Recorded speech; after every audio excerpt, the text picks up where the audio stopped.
Hello everyone and welcome back to another video from Crazy Gamer. In this video, I'm going to show you how to turn off notifications on the Evony game. So let's get started right away. Now if you're getting various different notifications from the Evony game and you want to turn it off, then first of all locate your game icon.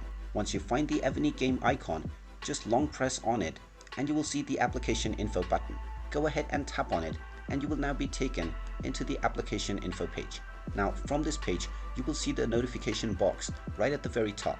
Just tap on it, and now if the allow notification option is turned on, then you will need to tap on this toggle to turn it off. Once this option is turned off, you will not receive any more notifications from the Evony game. You also have the option to modify your notification type so that you can receive notifications but it will not interrupt most of your tasks, and you can come back to the setting at any time and change your notification preferences.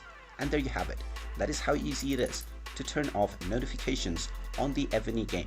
If you find this video helpful, make sure you hit that like button and subscribe to our channel if you haven't done so already. Also ring that notification bell to never miss another update from us. Thank you for watching and I will see you again in the next video.